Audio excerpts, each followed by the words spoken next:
Coming up on This Week in Radio Tech, Matt Gholston is with us. He's a terrific engineer who's had a couple other interesting careers as well, bringing all that knowledge together in broadcast engineering at the local and regional level. Matt Gholston is coming up next on TWiRT. This Week in Radio Tech is brought to you by Broadcasters General Store with outstanding service, savings, and support. Online at bgs.cc. By Broadcast Bionics with the Bionics Studio, including talk show control, social media, and visual radio. Broadcast Bionics brings exceptional audience engagement to radio and TV. By Angry Audio. Audio problems disappear when you get angry at angryaudio.com. And by Max Connect Wireless, prioritized high-speed internet service designed for transmitter sites and remote broadcasts.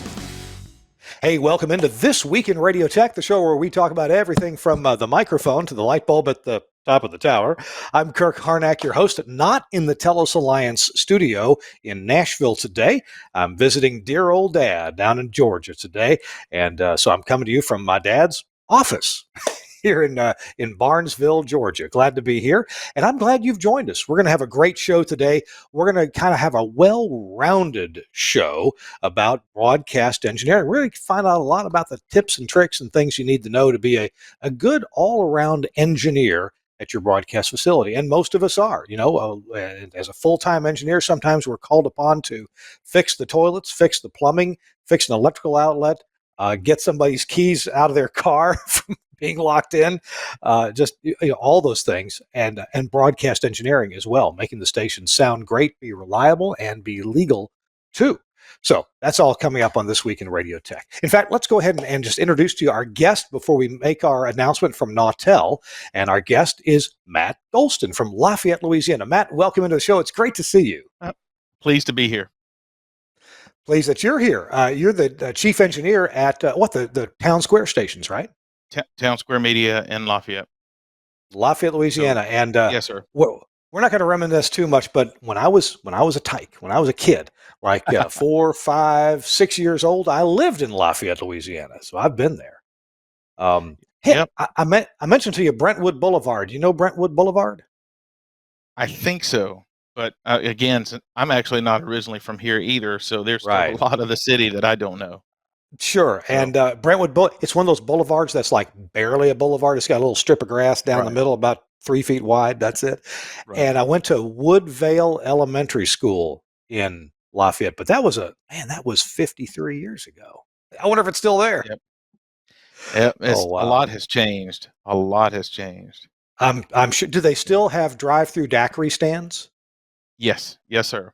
They still. You can drive in your car and get an alcoholic daiquiri. Yeah. So for the people that don't know, the way it works here, it's not an open container if you haven't put the straw in it.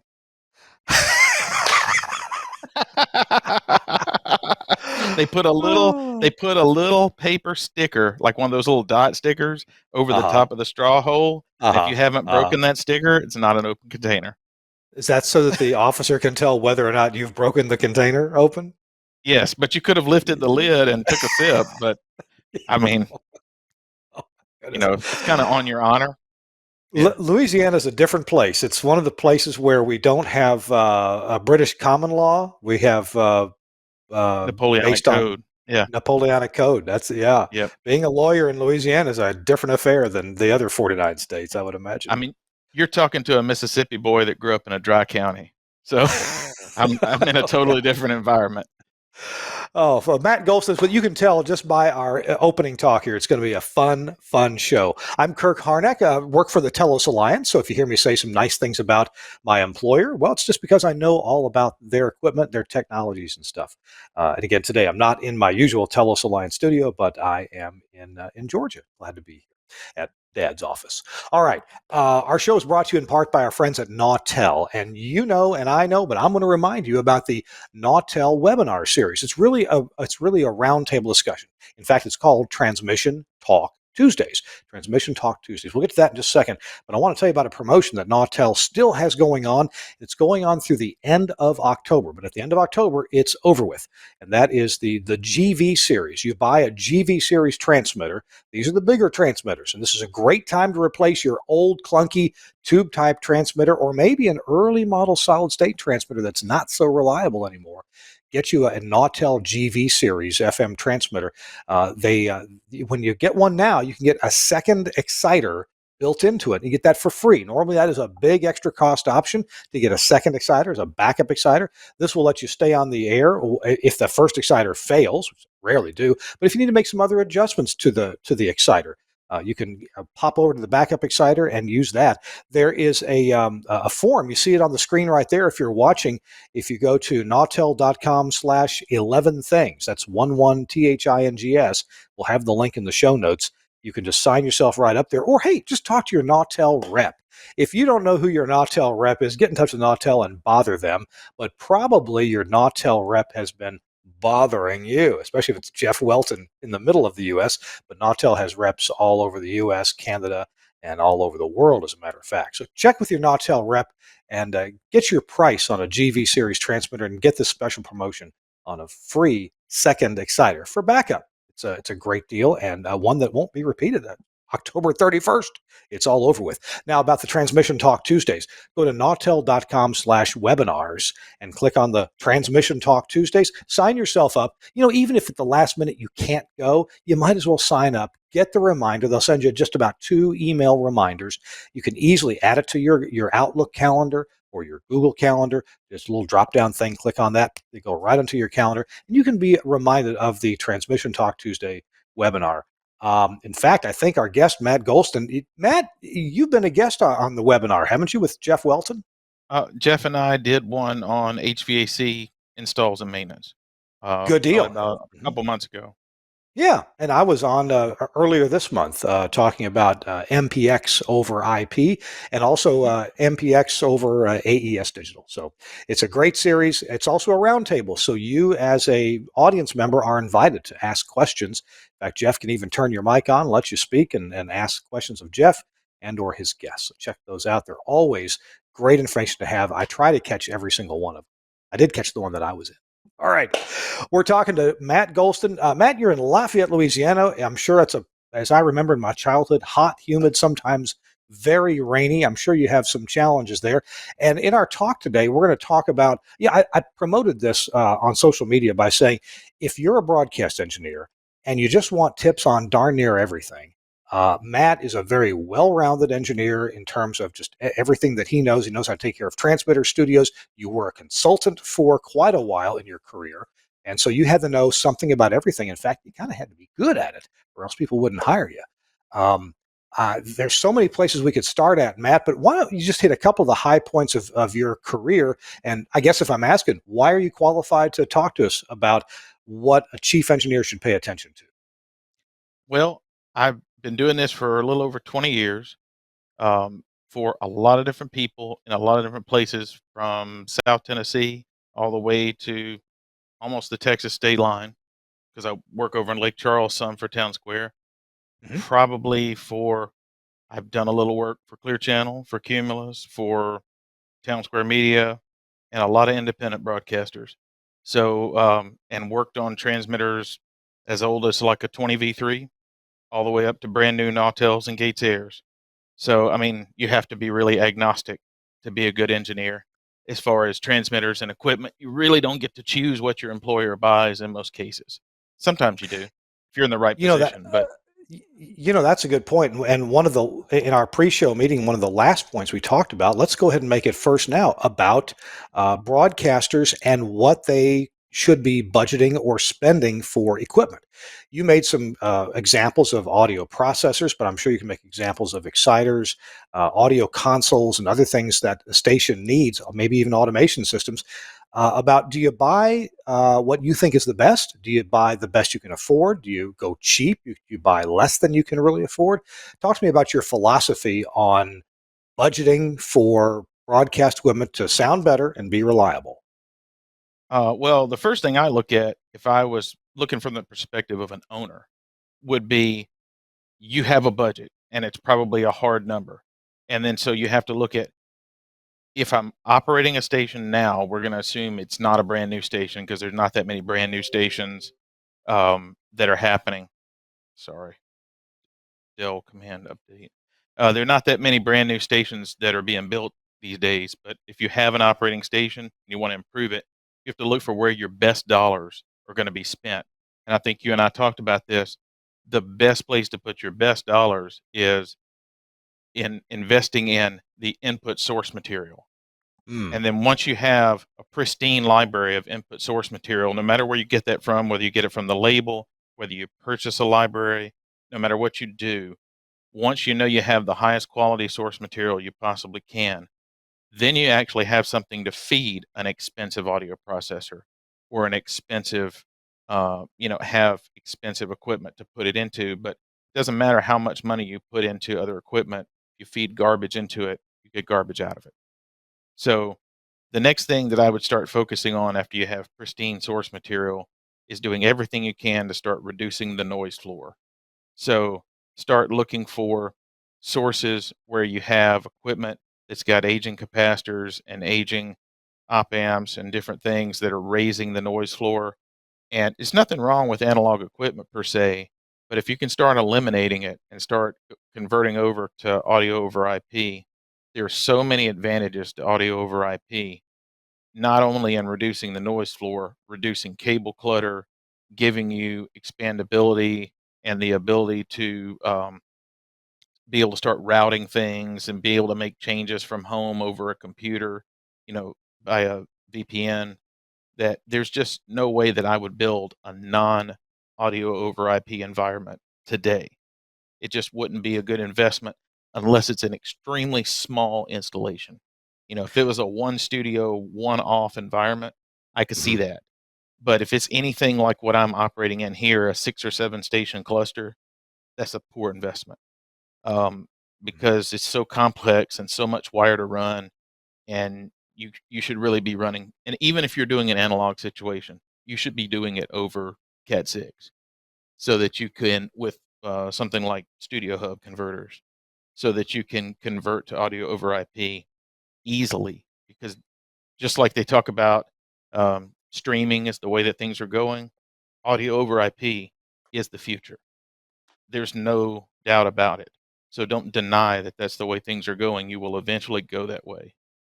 Um, so And, even though I work for a company that does audio over IP, in fact, some would say that Axia, a division of Telos, invented audio over IP at least for broadcast, starting back in 1999, actually.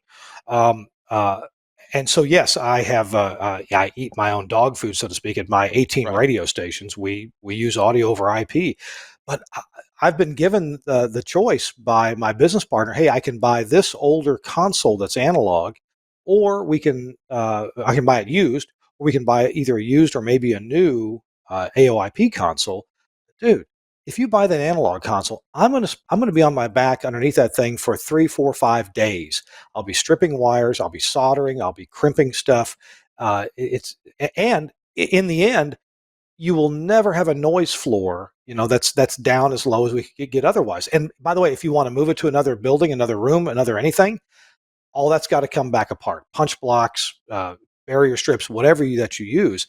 With AoIP, I mean, it's literally some Cat5 cables. Yes, you've got your inputs and outputs, but as you mentioned, that can be done with Studio Hub. You can either wire your own or you can buy adapter cables, and you can build a whole studio with maybe never lighting up your soldering iron.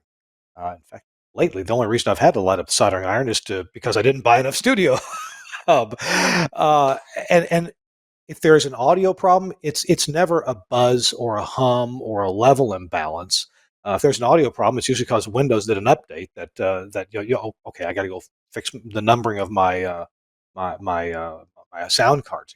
I'm sorry, I didn't mean to interrupt, but man, no, I yeah, would not go back to analog no. after AOIP.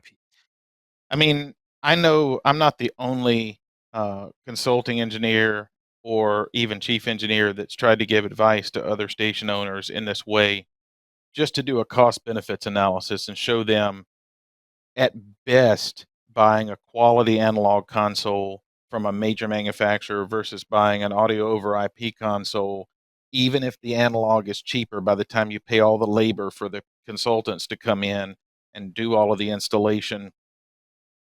Break even is the best case scenario. Mm. Maybe you might be investing 10 or 15% more to go audio over IP now, but it's so worth it. You just don't understand, because every time you're making a change, you're paying extra labor from now on out. Whereas for me to add a satellite receiver or do something or change some GPIO, it's just click, click, click, click, click, click. Whereas before, with 12 satellite receivers that you see back there, if I wanted to add a satellite show or something, it was all being done on punch blocks and soldering pins. And now all those pins are virtual in a virtual environment, and you're going into something like Pathfinder or Navigator and changing that with a mouse, and it's no sweat. So it's literally something I could do from home in my pajamas, If, and if a broadcast yeah. if a broadcast engineer hasn't yet installed any audio over IP, do you have any recommendations for how to get started with that? What if you're a little bit intimidated by a slew of IP addresses and channel numbers, that kind of thing? What should an Well, engineer do? the number one thing I think we talked about in the pre-show, I'm very brand agnostic. I believe that any major audio over IP manufacturer is investing enough in product development that all of the major manufacturers out there are making a quality product that works. You should go with the product that your trusted consultant knows how to do the best. So if you have a consultant you've been working with for 10 years and they're very comfortable with Axia, you should consider that strongly and not ask them to learn another product that you don't already have an investment in. That's my philosophy. I'm not saying that you shouldn't consider other products if they have something that they do well that you want to do. But if you have a consultant that really speaks the Axia language or the Wheatstone language or the SAS language, and they know that, you want to maintain that relationship with that consultant, you should strongly consider doing what they already know how to do. It's not that they're trying to sell you something just to make money. They're trying to sell you something they're comfortable with, and I believe in that. Um, I don't believe any of the 4 or 5 people that are really making audio over IP stuff. I believe they all build a quality product. Up So until 4 or 5 years ago, before we had AES-67, if you bought Axie or if you bought Wheatstone or if you bought Ravenna, something running on those standards, they were not play nice with other things. Now, okay, right, Axie and Ravenna got together and said, "Yeah, we'll talk to you if you'll talk to us." Okay, great, but there was no language for getting them together. And now, at least with my employer, and I'm involved with a lot of pre-sales conversations with TV stations, radio stations. It turns out that AES 67 is playing a big role in getting whatever your choice of AoIP sure, system is, whether it's WheatNet or Axia or something that is talking Ravenna. They need to talk to maybe a CalRec audio console, the TV station, and we'll do that with AES 67. I got to say, AES 67 is still not as convenient as I know something like LiveWire is, just because we have drop down boxes and click click click and it can be done. But AES 67 uh, gets you to a point where you're not locked in to only the equipment built by a certain manufacturer. It gives you choices. Hey, I want some Genelec speakers with my Axia system. Guess what? The Genelec speakers can speak AES 67, and so they can just be right on the network with everything yeah, else. and because AES 67 doesn't support everything moving back and forth, it's primarily an audio standard. Um, you're going to probably want to have some environments where you're going to want to have both some blades and some nodes, and use that to transfer GPIO and audio to each other, and Mhm. therefore be able to move everything. And that's very common, in especially in larger, more complex environments. Have 2 or 3 blades and 2 or 3 nodes and link them together, and be able to move information back and forth between a Pathfinder environment and a Navigator environment. And there's nothing wrong with that. And again, like I said, I have a brother that works in the professional sound world, and everything they do is Dante, and that's huge in the pro sound touring environment. So to have a system that speaks Dante can give you a lot of advantages if you have to interface with live sound equipment, like a Midas console or something like that. So there's advantages Gotcha. to every system. Yeah. Hey, one thing we're going to talk about after a quick commercial break, Matt. By the way, we're talking to Matt Gholston. He's the chief engineer for the Town Square media stations in Lafayette, Louisiana. Matt has a great experience in consulting and building AM and FM transmitter sites and studios, maintaining those now. And by the way, we have the first time I'm going to promote it. Today's tip of the week is worth hanging on for. I was amazed at a couple of things that I got a preview of. So you're going to want to hang on for the tip of the week at the end of the show. Yes, if you're watching a playback of this, you could fast forward to the end, but don't. We're gonna have the rest of the hour is going to be great. But coming up, Matt, I want to at least talk a little bit about cameras in the studios. And right now, we're going to hear from Broadcast Bionics and their product Camera One. Be right back. Camera One from Broadcast Bionics. Designed to bring video to your audio content. Visualizing radio and podcasts for social media. Camera One can automatically create, capture and brand professionally switched video for live streaming or upload, making your production shareable. Control and configure using a web browser on any device. Camera One is available as a 4-camera or 8-camera system using the Blackmagic A10 Mini range, including the A10 Mini Extreme. You can use cameras to suit your studio and your budget. You'll need one camera for a studio wide shot and usually one camera per microphone. A standard multi-channel sound card or IP driver monitors audio from each studio microphone, and we work natively with Axia systems. Ideally, this will be a post-fader feed from each mic, although you can use pre-fade audio or a mic split if that's all you have available. These audio levels are used to intelligently switch the video feed when each contributor is talking. You can also group microphones together into one shot and use the audio from a mixer's aux bus. You can use Camera One's auto switch feature, or disable it and switch using the on-screen buttons or the buttons on the A10. Recordings can automatically start when you tell the system you're on the air. This on-air indication can be linked to your studio's red lights via IP or an Avantec Adam GPIO interface. You can quickly browse all the videos that have been automatically created during your broadcast, download them and post. Camera One is a user-installable system. You'll need a good spec Windows 10 PC, i7 with plenty of storage and 16 gig of RAM. It's better if this machine isn't used for anything else. Remember, you can control the software in a web browser on another device on your network.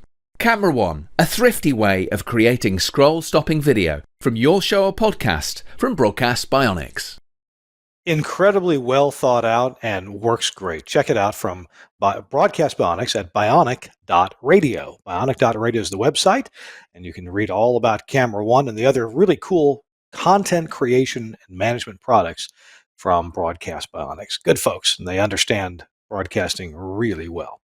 Matt Gholston, the chief engineer at Town Square Media in Lafayette, Louisiana, is our guest. He's been a consultant, done a lot of things in radio in 20 years, and he's been in some allied fields as well, which has allowed him to bring knowledge from other fields into broadcasting. Matt, talk to me for at least a minute or two about cameras and where you see cameras in the studio going. How are folks using those now? So we don't have that installed here yet. We haven't gone there, although we did have a video department where we were doing outside video, but we haven't done cameras in the studios really. But I do have some other friends that are chief engineers at other stations, one in Baton Rouge and specifically where they have cameras in every studio, 2 or 3 different cameras, and actually are using that specific switcher that was featured in the commercial, that little Blackmagic Designs switcher, and everything they do for the whole air shift is live streamed on I'm not sure what platform, but on a live stream that people can watch probably through an app. So that is definitely another thing that is coming, especially to top 100 markets. If it's not already in your studio, it's something that's in demand and it will be coming. I have no doubt. Yeah, years ago we did this in a very manual way in our station in American Samoa, and we were on the cable system there, and we're just actually they're under the coronavirus lockdown in Samoa. But when we get off of lockdown, I think we're getting a Camera One system there to do automatic switching. So I think it's just another way to reach people and let people listen to the radio, maybe on their cable channel or maybe streaming, and they can watch what's going on in the studio and see what these radio celebs actually look like. So that means we got to brush our teeth and comb our hair I and mean, so we forth. we do a lot of streaming. We do a lot of interpersonal communication with through our apps, through Hmm. chats, Yeah. through push notifications, things like that. We just haven't made that jump to the cameras in the control room yet. But I have a feeling, just like a lot of things we've been talking about, that's only a foregone conclusion that it's going to come down the road because everything that we're doing as a media is progressing towards the digital, towards the mobile device, and away from in car.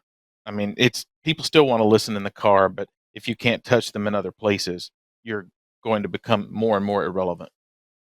So, So I know you've built a number of studios. Let's talk a bit about your philosophy about building radio studios. And by the way, since you know, we don't know when when we're going to be all back in studios all the time, if we're going to be in and out of studios.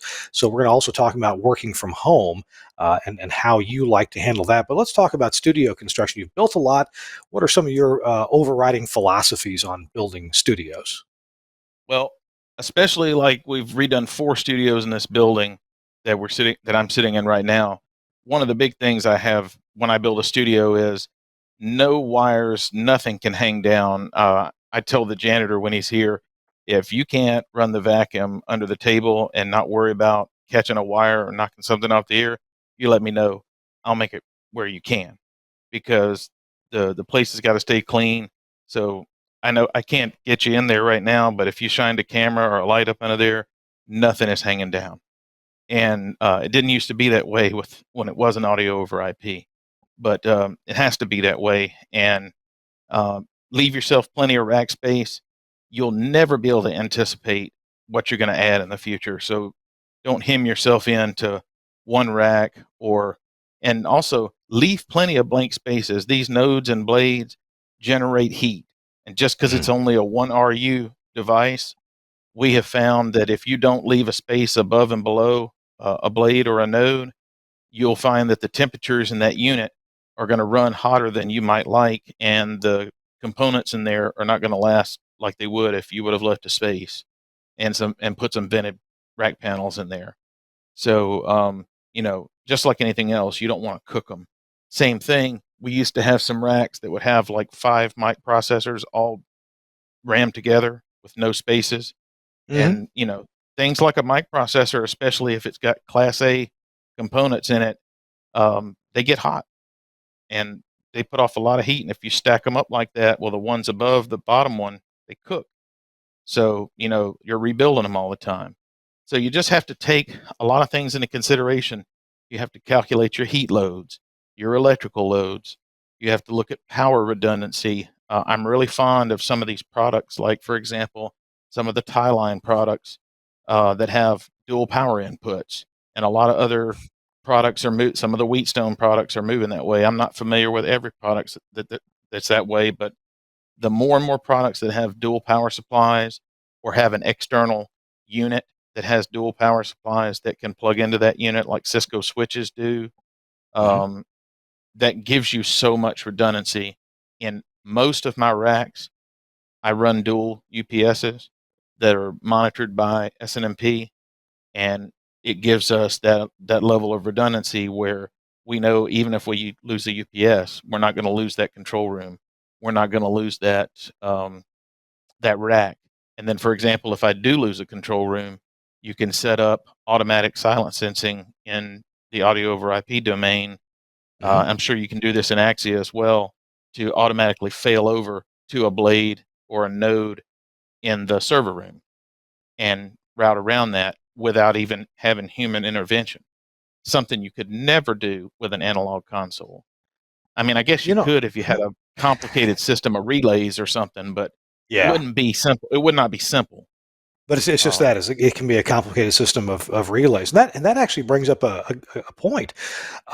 For decades and maybe almost 100 years, we engineers, those who preceded us, built studios that were I call it console centric. It was all about the console, everything wired to the console, and the output of the console is what fed the air chain. And even when if the station was unattended for a while, you had to leave the faders up on the console. That's changed with AoIP. You're not console centric; you are now network centric. How has that changed life for you? Well, one of the things that we did, we don't use. There are some audio over IP environments where they use commodity switches, especially some of the Mhm. Dante environments. We don't. We use enterprise level switches. Primarily from Cisco, because you can get them with dual power supplies. You can get a DC connection for them where you can run them off a battery, and that offers a lot of redundancy. I mean, of course we have a generator on the plant, but say that generator doesn't crank. Say you have a transfer switch malfunction. The larger and larger the market becomes, the more you need to start looking at redundancy, because the more a spot's worth and the more you lose when you have lost airtime. And you just have to start looking when you start configuring your racks. If this rack goes offline, how much am I going to lose? Like, how am I going to route around this? Planning is key. Like I sit down and I CAD everything up and I look at how am I going to, route all my power? How am I going to route my network? What's my catastrophic plan? Like if this satellite rack goes down back here, how do I have everything plugged in? I know all these satellite receivers are in one rack, but there's actually two power strips back there. They're routed to two dedicated circuits that go into the other room that are in a panel that's dedicated, and they're on two separate UPSs.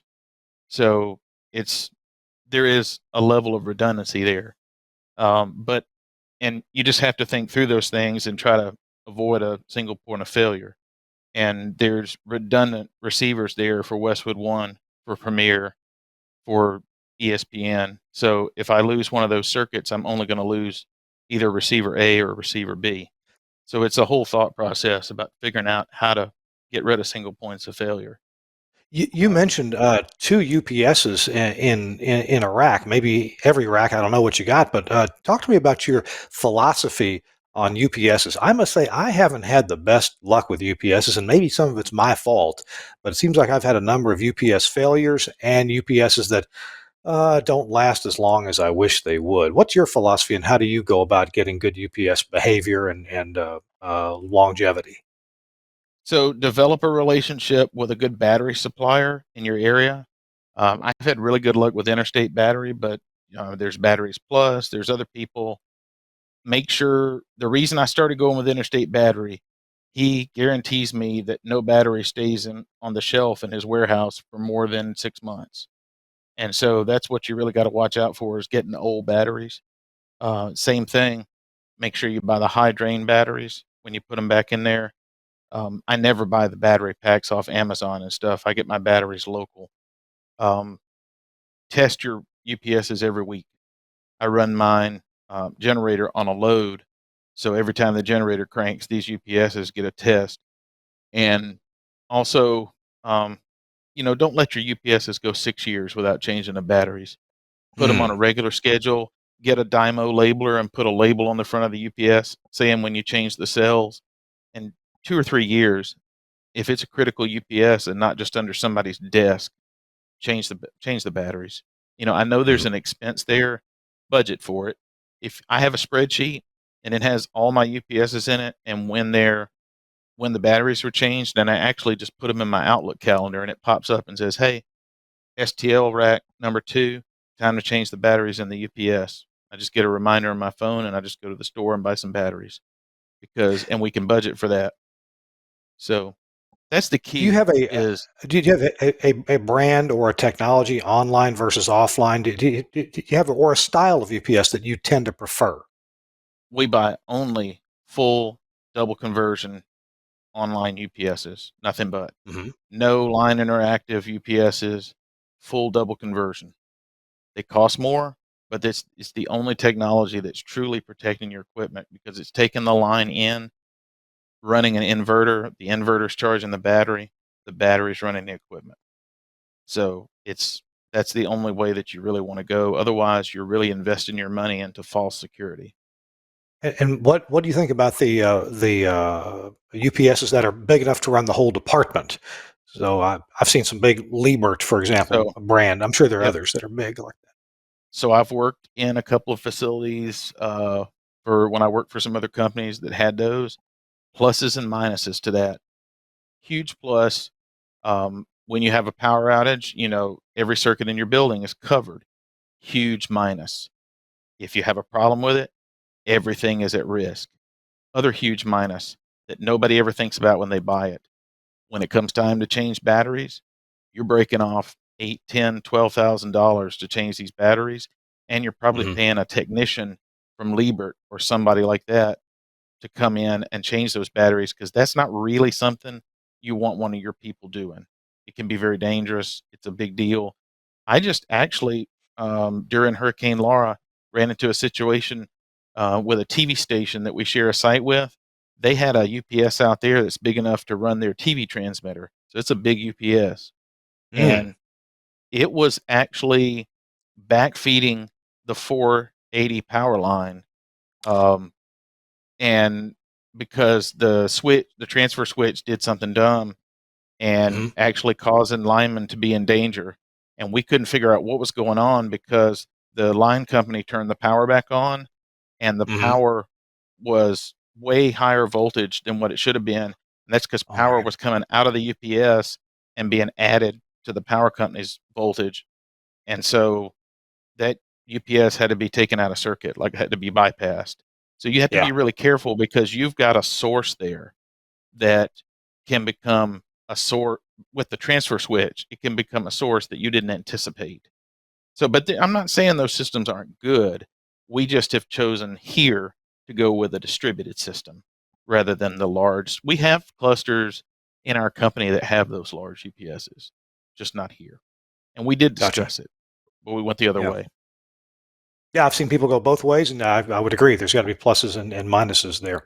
We're But talking to the Matt big, Gholston. yeah. Yeah, go ahead. No, I said the biggest minus is that huge punch in the stomach when you got to peel off $10,000 to put the batteries back in it. No general Well, manager likes doing that. Yeah. what if the general manager trades out Teslas for the sales staff, and if the power goes out, somebody from the sales staff's got to bring their Tesla over real quick and hook its battery up to your UPS to keep it going, and then they would rotate the test. Never mind, that's probably not a good The idea, is it? I'll tell you a funny story. The best thing we had was when the electric cars first came out. We had an Hmm. advertiser that had a Nissan Volt, and every time he Yeah. would come to meet with us about buying advertisement or whatever, he'd bring his Hmm. car and plug it in the outlet on the back side of the building and charge it while he was here. It's like He figures he's he's just spending getting a money little. with you. He's going to get a little I mean, back. take a little electricity, yeah. So, Oh my yep, goodness. All right. Hey, we're talking to Matt Gholston. He's the chief engineer for the Town Square yep, media stations in Lafayette, Louisiana. We're learning about a number of areas. Matt has been a consultant for years, and now he's only engineering for less than a dozen stations at a time instead of yeah. 100 stations at a time. Our show is brought to you in part by our friends at Broadcasters General Store. You can find all kinds of things, everything you need at Broadcasters General Store at bgs.cc, including the Broadcast Tools Pro Mix 4. Now, in just a few minutes, we're going to be talking with Matt Gholston about how he likes to handle remote broadcasting, including broadcasting from home. But the Pro Mix 4 is a great way to handle this. Now, look at this. The Pro Mix 4 is actually a mono audio console. That seems a little weird, doesn't it? But you know what? If it's just your voice going through it, if it's a sports broadcast, if it's voice tracking from home or a live operation from home or a remote from a car dealer or a parade, mono is what you need. And it simplifies things greatly.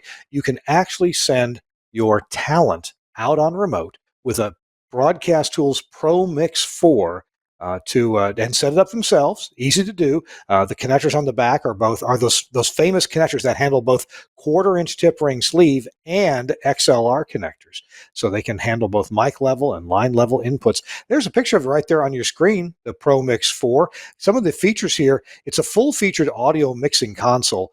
good for any broadcast studio, but also excelling in remote broadcasts and podcasting applications as well. It's got 3 mic inputs and or line inputs. They can be either one, as well as a dedicated line input that can also be switched between a balanced line input, and you can use the internal USB connection with your laptop. So you can get audio out of your laptop and mix it in with the program. Other features include a program limiter, a balanced and unbalanced mix bus, and a mix minus output, while offering 3 independent headphone amps. That's, yes, independent headphone amps with IFB program pan controls and a comprehensive studio monitoring system. So just a great array of features built in, and they're all easy to use. They're just clear as can be. If you want an even more professional setup, like for sports broadcasting, where everybody gets their own on-off switch, a cough switch, a headphone volume control, you can drive multiple of their AHR1 plus headphone amplifier systems. So this is the known as the ProMix 4 from Broadcast Tools. Look how easy it is to use. An on-off button and a volume control for each fader. I mean, anybody can use this. Plus the headphone controls and and the USB control for the USB input. It's really easy, but that built-in program limiter can really help too. When the sports announcer yells out something like "He shoots, he scores," you can keep that from distorting with the built-in program limiter. It's a great box for Broadcast Tools. If you know Don Wingett and Broadcast Tools, you know they make stuff that just works. So check it out. The best way to get one is to contact Broadcasters General Store, bgs.cc. Their phone number is 352-622-7700. Yes, I'm saying that from memory. I'm not reading it off the screen because I call them a lot. Always have during my broadcasting career. Broadcasters General Store, they've just got everything, and really sharp pencils too. So check them out. bgs.cc or 352-622-7700. Put that in your Rolodex and contact my friends at Broadcasters General Store. All right, we are talking to Matt Gholston, Chief Engineer at Town Square Media in Lafayette, Louisiana. Matt, tell me about the stations you've got there. How many AM, how many FM? What you got under your hood? Here in Lafayette, we have 5 FMs and 2 AMs. Okay. One DA and 1 Omni AM, and then 5 FMs. So it's nice, a pretty busy little cluster for a little town this size. Mm-hmm. But and then we, yeah. So You've got I used to live there, but that was 53 years ago when I lived there. There was a university there at the time. It was Southwestern College. Maybe it's a university now, is it? It's the University of Louisiana at Lafayette now. There you go. So all right. Yep. Do you do any sports broadcasts with them? We are the flagship station for them and their Division I Sunbelt Conference. And so we handle all of their broadcasting for every sport they do. And they're now affiliated with Learfield IMG College. Oh yeah, that sure. That wasn't the case when I came here. We used to handle everything locally, but that's something they've signed a deal in the last couple of years. But we still handle all the broadcasting, even through Learfield. So, tell me how you guys have been dealing with COVID and the lockdown restrictions and so forth. How have you been setting up people to work from home, for example?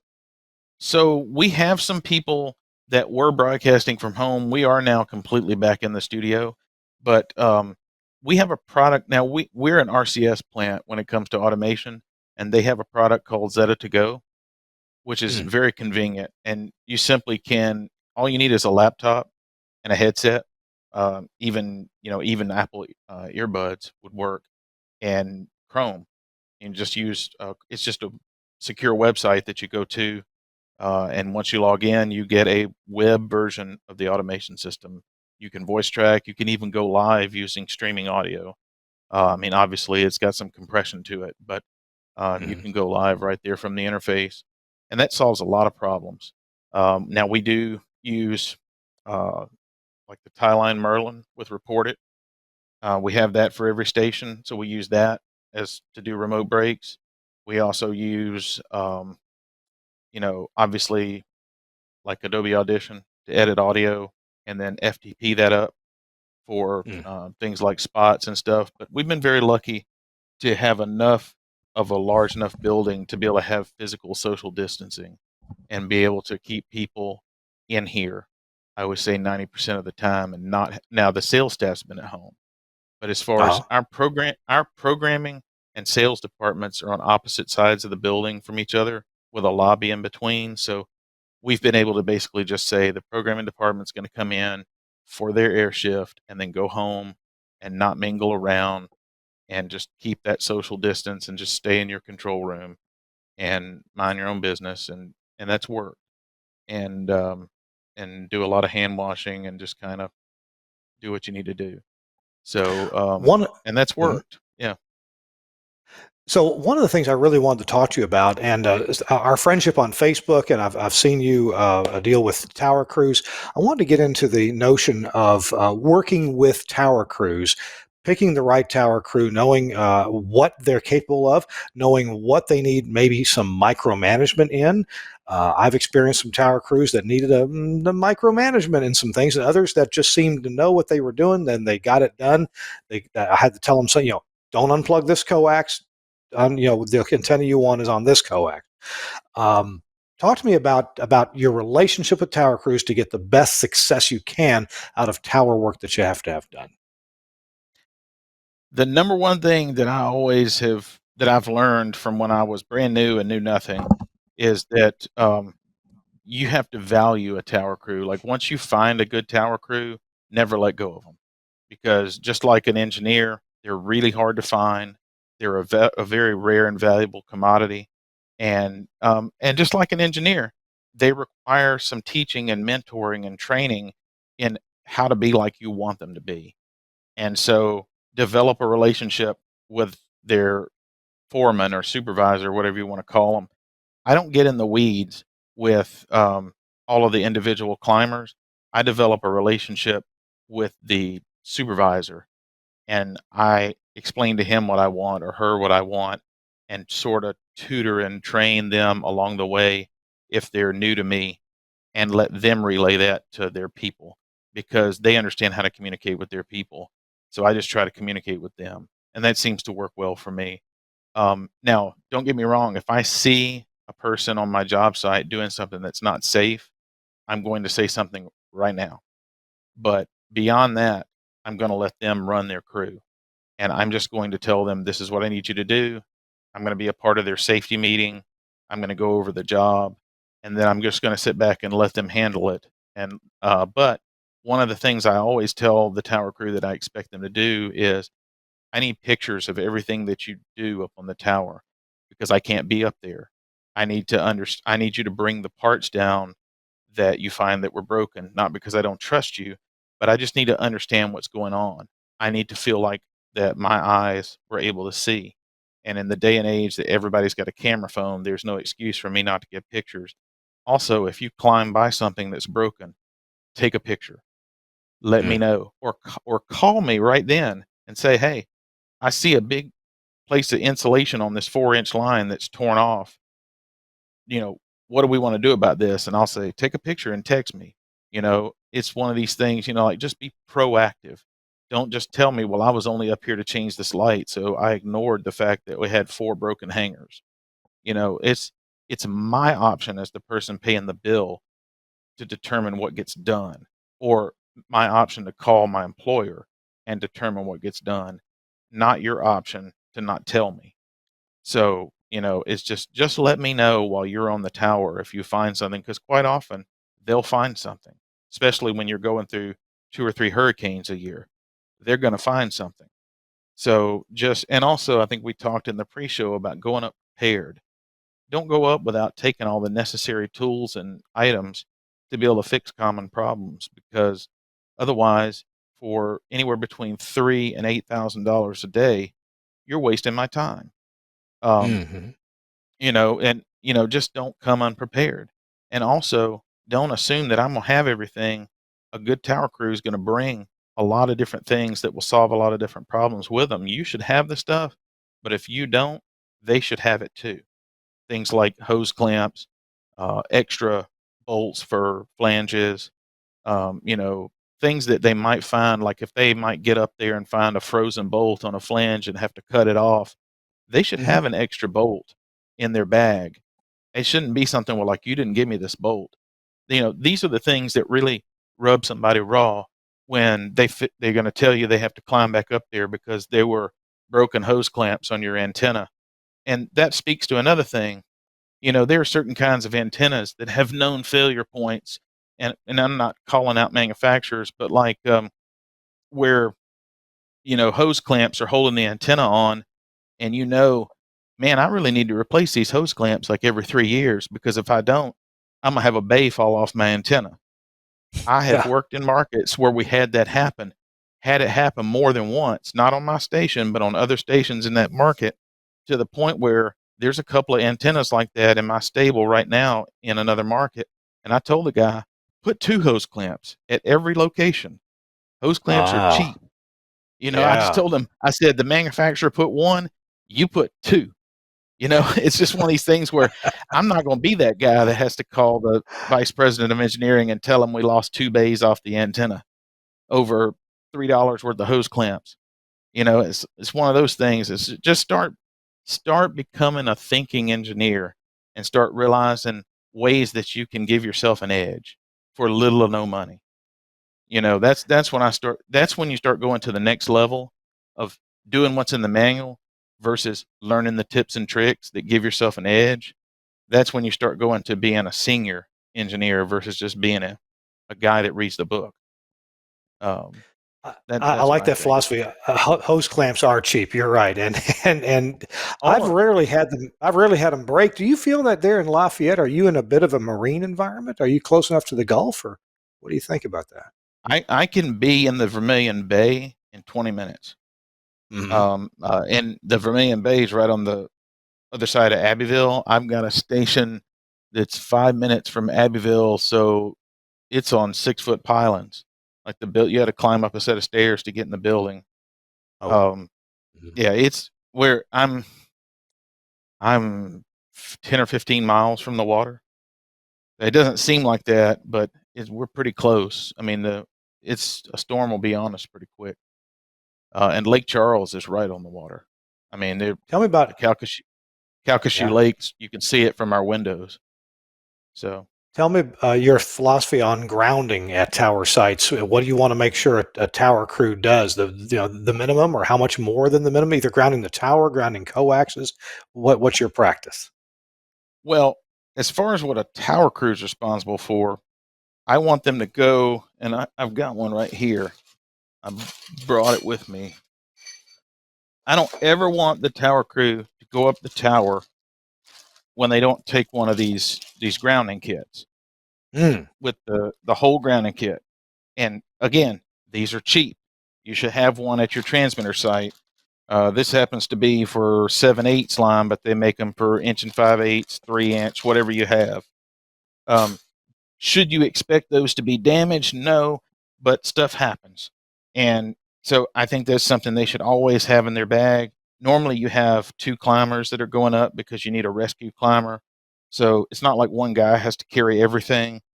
But that's one of the things I think that they should always take up, because you'll get up there to where the lightning protection is. You should have one of those grounding kits every 200 feet coming down minimum. okay.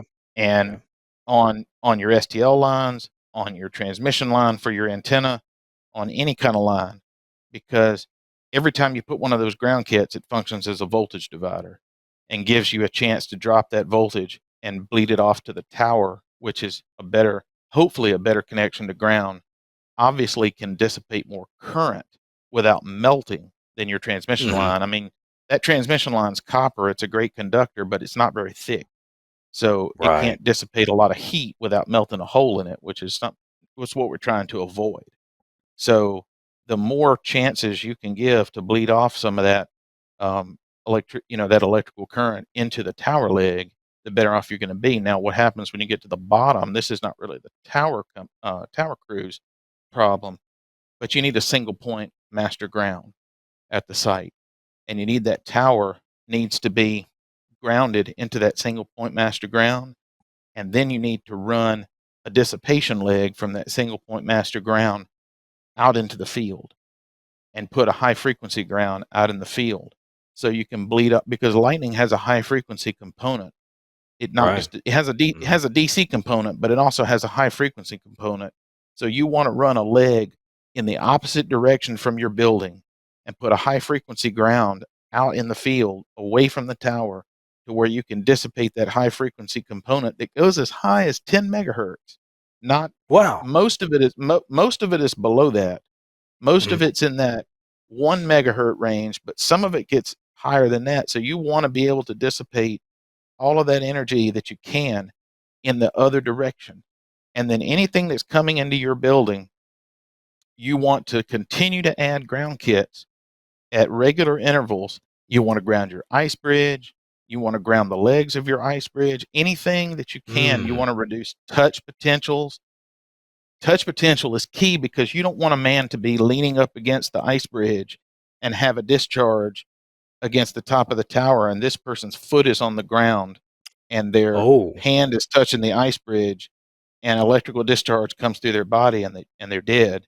So you can actually, I have test equipment where you can measure touch potential from this object to ground, this object to ground. Those are things you need to consider. And a lot of people don't realize that just because you put a ground rod, it's not going to dissipate that lightning strike. There's going to be an electrical potential that crosses out onto the ground. So when you're standing there, you're going to have a potential difference between your feet. And that's a step potential is what it's called. So you're literally, you need to consider the step potential. You need to consider the touch potential around the site. And you need to look at, you can calculate all those numbers and figure out the safety factor.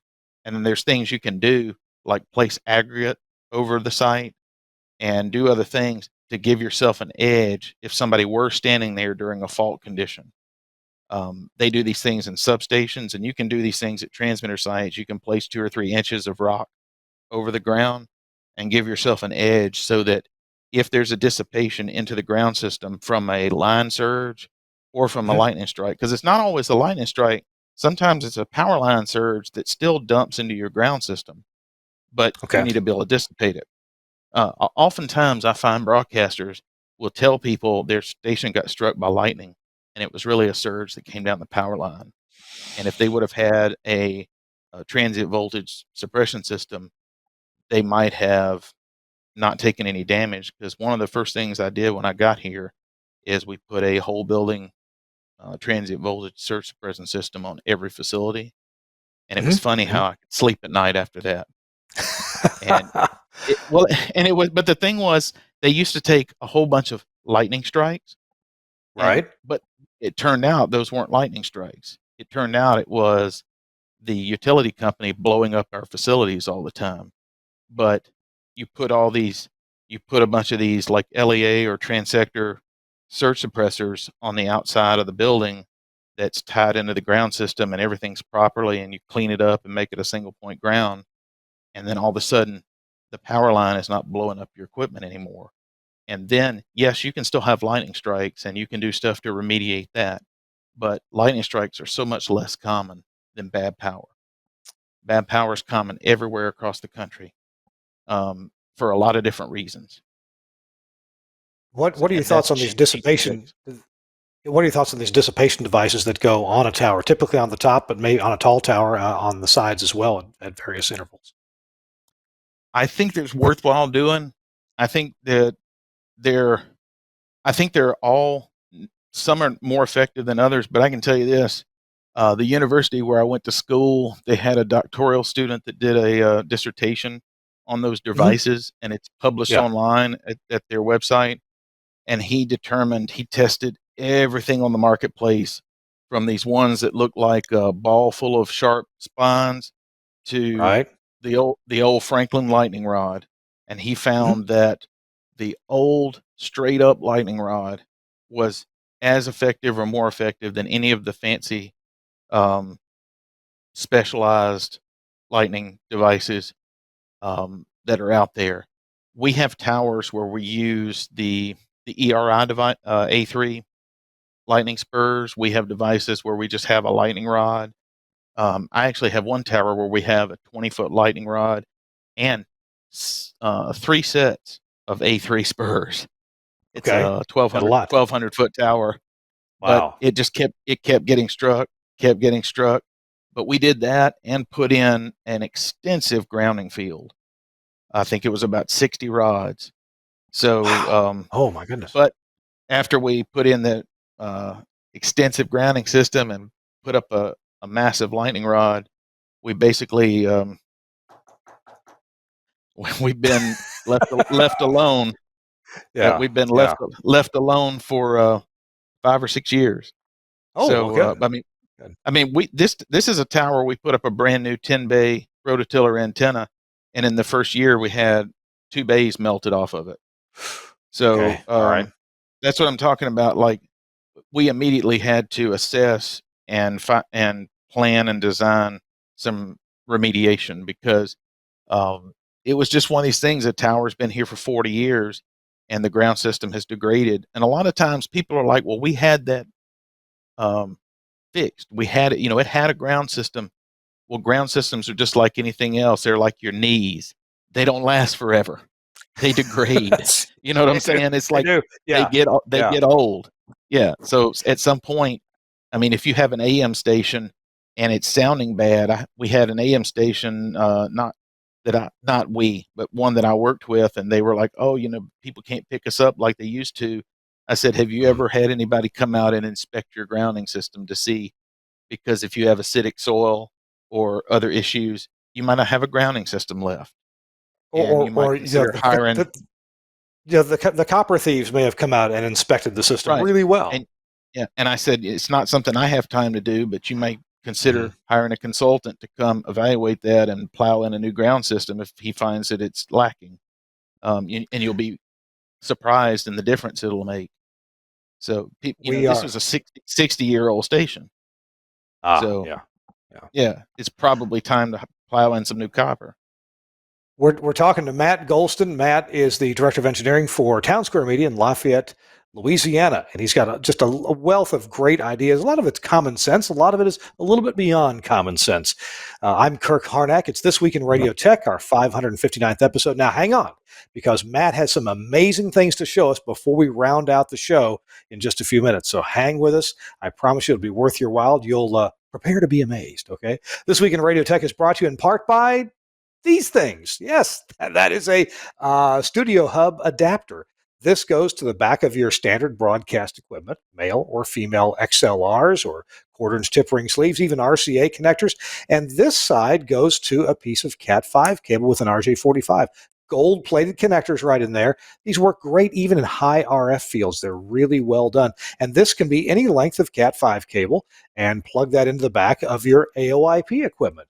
Or even, there are patch bays made for these too, but either a Wheatstone blade, Axia node, anything that's got that RJ45 that follows the Studio Hub standard, you plug it right in there, and you've made a terrific audio connection. This would be for balanced analog. They also have ones that are made for AES EBU.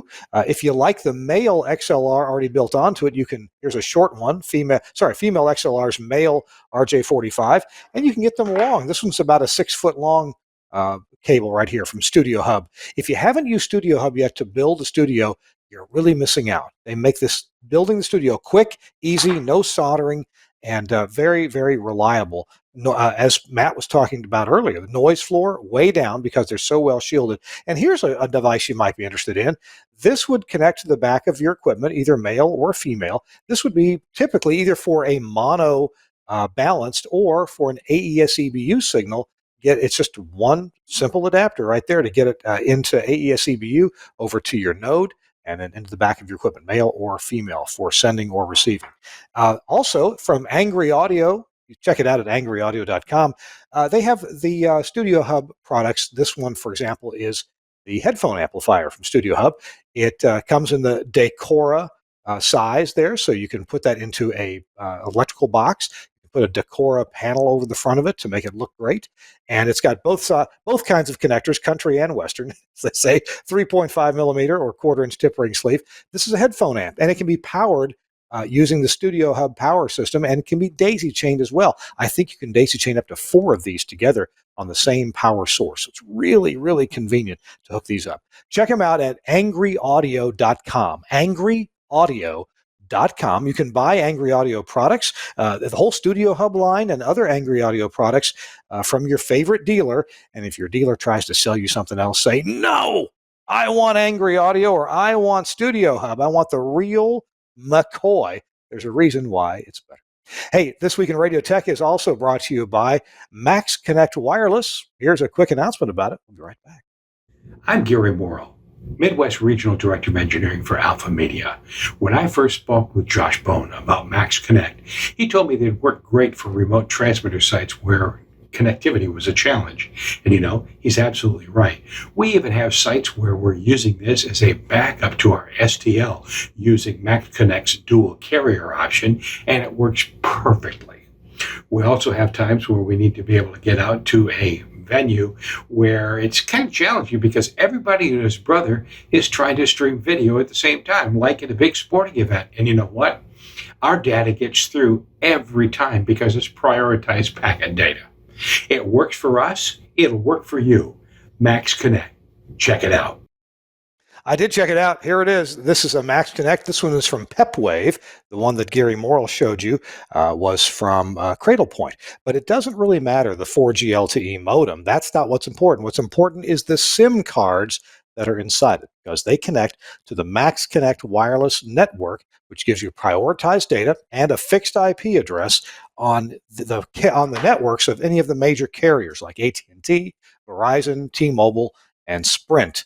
And available in Canada as well. So Max Connect Wireless, you get prioritized data and a fixed IP address for your broadcast-oriented packet needs. Check it out, maxconnectwireless.com. We'll have a link for you in the show notes because it is spelled funny, as you can see on the screen. All right, we've just got a few minutes left. We got to make it quick. Our guest, Matt Gholston, has a couple of amazing products. I had no idea these things existed. Matt, take it away and amaze us, please. Well, certainly I don't represent these products, but they're really cool. I actually got these ideas from my tower crew, who are wonderful people. Mm-hmm. If you have a tower that's a little older and is experiencing some rusting issues where the galvanizing is flaking off, or you've got rusting conduits or anything like that, a product that I recommend that you look into, they make this in a liquid and a gel, but you can use this on the tower, is called Evapo-Rust. And this is not a very big bottle. You can see it's smaller than my hand, but it's $10. And you just paint it on with a little brush. It's a white gel, and let it sit for an hour or two while they're doing other stuff on the tower, and then rinse it off with a bottle of water. And it will eat the rust off and prep the surface. Now you have to take a wire brush and get rid of any loose scale, but it will prep the surface to accept this other product I'm going to show you. This is legit. This is the galvanizing compound you want to use to repair your galvanize. If you have to scrape some off your tower, or if you have some that has been scraped off your tower, or lightning struck the tower and burnt some galvanize, this is 95% zinc paint, and this quart weighs 20 pounds. So I'm holding this up, but I'm struggling to hold it. Yep, you can see they've clamped the lid on with steel clamps. So, and it's not cheap. This was like $60 or $70 for this quart, but this stuff 2 coats of this will put a 3 mil thickness coat of zinc galvanize back on your tower and keep it from rusting. Especially if it's not a solid leg tower, you really want to keep it from rusting. If you've got tower bolts that are exposed at the bottom, you really want to keep those from rusting, because how are you going to replace them if your tower bolts that go into the ground, your J bolts, rust through? That could be a tragic problem. So this stuff, it's 95% pure zinc, and you do have to stir it like crazy because it'll settle to the bottom. But like I said, this is crazy heavy. I think a gallon of it weighs 30 or 40 pounds. So this is not your Coaxial spray. This is really good stuff. So, Huh. but yeah, this is the only thing I think that Crown Castle and American Tower will let you paint on their towers.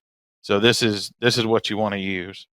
Um, but they those are two products I thought I would expose to people. I think you did want me to show you a couple other things that these are the things that I brought that I was talking about that I think people should send up with tower climbers. If you Sure. don't know Yeah. what these are a butterfly. This is what I was Yeah. talking about. These are what holds your transmission line on the tower. These are for, I think, 3-inch Hmm. transmission line. I would always send maybe not a whole package of these, but at least 3 or 4. It's very common to find these broken, especially in a high wind event if you've had a big storm. And these are cheap. A pack of these is not much money. Just keep a whole pack of these at the transmitter site. Again, these are what bolt your these are the hangers that often bolt your transmission lines to the tower. Angle adapters. If you have an angle Okay. iron Sure. tower, yeah, Yeah. keep a package of these at the transmitter site. Send a couple of angle adapters. You don't have to send a whole bag. Send 2. If they find an angle adapter missing, oftentimes it's not a storm that got them. Maybe somebody, as if it's a shared tower, maybe a cell company went up there. They're notorious for just taking stuff off that was in their way, and they don't care if it belonged to some broadcaster. They just move it so they can put their new cell phone antenna up, and then now your line's flapping in the breeze. Again, another thing that I keep at every transmitter site is a new hoisting grip. Do I send Oh, this up yeah. every time? No, but I can't tell you after hurricanes how many times I found a broken hoisting grip. Yeah. And again, this is not an expensive item, but this is what holds your transmission line to the tower. And you want this in place. And if you find a broken hoisting grip, this is something that the next time the tower crew goes up, you want them to change it. So you want it to be at the site so you don't have to get it shipped in. So these are just things that I think every transmitter site should have. Like I said before, a grounding kit. I keep a couple of grounding kits. All of this put together under a couple $100, easy, maybe less. I haven't priced it all, but you're not talking about just a ton of money. And if you have a whole bunch of transmitter sites and they use all the same size lines at all the transmitter sites, then just have all that stuff in one location at your office and you can share it amongst all those sites. If you have 3-inch Sure. line at every site and 7/8 inch line at every site for your STLs, then you don't have to have it for every site. I just keep it here at the office. But just know when you go to do a tower job, toss all that in the toolbox in the truck. But I mean, those are the things. That's the being prepared engineer. That's that's anticipating the needs of the people that you're hiring. So when you're paying them $3,500 to go up and do this job or $5,000 to do this job, that you're not paying them to come back 2 weeks later. You own a That's a couple good of little point. radio Yeah. stations. Yeah. You know how much it costs, and you can't afford to have them come back. And these Bingo. days with Yeah. Yeah. the repack, it's so hard to get them. When is next time? Yeah. I mean, next time could be Exactly. 3 months from now. Yeah. So I mean, Yeah. you know, if I'm lucky to get a tower crew, you know, I want to get everything done because I don't want to wait 90 days for them to come back. So you know, Especially if that's you've got part of it. broken, especially if you've got broken butterfly clamps, you'll get coaxes flapping in the breeze up there, and that can be wicked.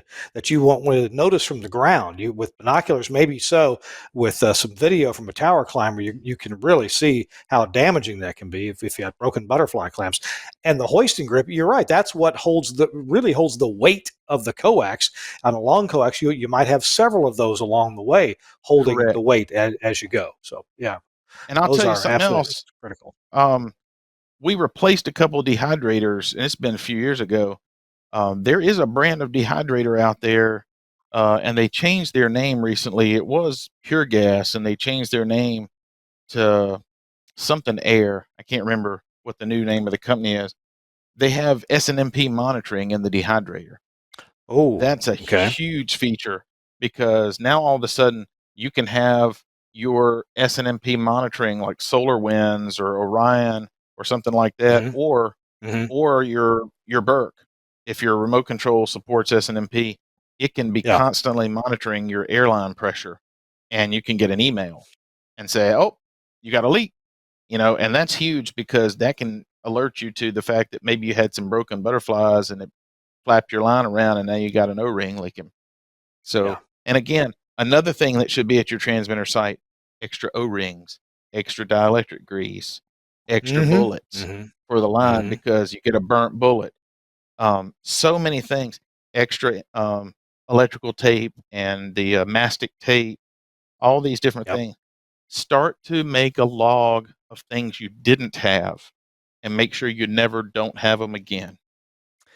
That's Matt, what one happened. thing I did was if I needed to buy a bullet or a grounding kit, I'd always buy at least two, because if I need one now, I'm probably going to need one later. So go ahead and buy two, get that in the budget, get it bought. Things like what the things you point out are not that expensive, and that way you can get them. You can have a spare as well as the one you need. Matt, we're out of time. We got to Yeah. go. I dearly appreciate all the things you've been telling us. Thank you so much for being with us. Matt Gholston from Lafayette, Louisiana, from Town Square Media. Thanks for being with us, Matt. Oh, it was my pleasure. I So, hope to spend time with you again. Maybe we can pick one topic next time and focus on one thing, but you've provided a yep. wealth of knowledge and information. Yes, sir. Last word?